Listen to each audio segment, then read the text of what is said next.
Hey everyone, so this is my review of the big Arrowverse crossover episodes of Crisis on Earth X, and for this one I'll be talking about parts 1 and 2. And essentially what this whole crossover thing is about is that while going to Barry and Iris's wedding, the plans and stuff don't go right when they are suddenly attacked by a bunch of villains from Earth X. And for this first half, it was really interesting to see like all the different setup, and then a lot of this first two parts was a lot of setup, but they did have some really sort of great moments mixed in there that I really enjoyed watching. And the whole like wedding ceremony and like all the moments before that were really kind of fun. And the beginning chunk of this episode was really fun with them sort of introducing all the different characters and stuff by having like the mentions of how none of them turned in like their save the date cards back to Barry and Iris, so Barry and Iris are wondering who's actually showing up and how many and stuff like that. So that was like a really kind of fun thing to sort of introduce everyone. And the whole like introduction scene with Kara was a fun little joke with her fighting a Dominator and making the comment of that was sold last season. I really enjoyed that they did have those little comical sort of moments within this whole first part. I am a little sad that there wasn't more of the Legends around, especially like Ray and stuff, who is a pretty big friend with all the rest of the group, that he was one of the ones that were left behind. And they did give some sort of explanation like the second half about them going and like the rest of the team's like off in the Stone Age, I think they said. But I still feel weird that like it's just Rory, Sarah, and Jackson Stein are the three wandering around and stuff. And yes, they have been a lot of help for this first half, but it just felt weird that more of the Legends weren't present, and hopefully they will be more present in the second half. And then it also felt weird that after one fight, Cisco's just been completely taken out for like this rest of the first half. At the fight in the church and stuff, he got knocked out and he's just been unconscious, and so that will be interesting to see what's all going to happen with him when he does wake up for the second half to sort of help bring everyone else together.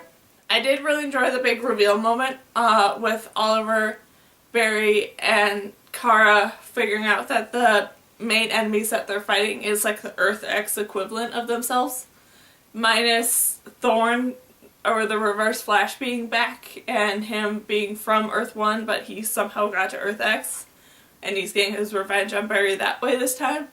I did enjoy that they did have that little bit of an explanation there, and I do understand why they don't have an evil Barry, because of the fact that last season The Flash involved an evil Barry, so doing that again would feel a bit too repetitive. So I can understand that somewhat, but bringing back Thorn constantly is also getting a little annoying. And the whole like truth being around why the Earth Xers are there is an okay story depending on how they take it for the second half, where part of it is to take over and rule a second planet because they've already taken over their own planet. So there's that part, but then there's the part where the Earth X Kara needs a new heart because of the fact that she has taken in so much solar radiation, it's killing her. So she wants to take like all these different parts from the Earth 32 Kara and do all that different stuff so then she can live longer and stuff like that. So that's an interesting sort of side plot, and I'm very curious to know more about that too much solar radiation that the Earth X Kara has taken in. If that could be the explanation of why every time they've shown Earth X it looks like it's in complete darkness.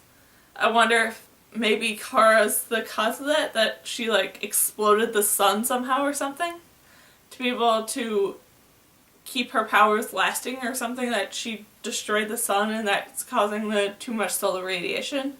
That will be an interesting story because it definitely looked like in all the shots of Earth X like they're in complete and total darkness.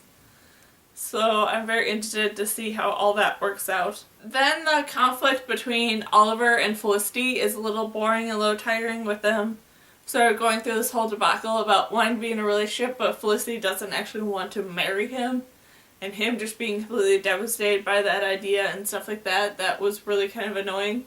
And then the ending of this episode was really great, with Kara being separated from the rest of the group to go and prep for her surgery that she has to go through. And while it's going on, the rest of the team is also taken to Earth X and sort of put into a equivalent of a concentration camp. So I'm very excited to see what's all going to happen there going forward with them being in this camp, and how the rest of the team back on Earth 1's eventually going to get to them and stuff. I'm just really excited to see how all that's going to turn out tonight. So yeah, that's my review so far, the first half of the big Arrowverse crossover. That it has been a lot of setup, and I'm just really excited to see where they're going to take the story. So yeah, bye!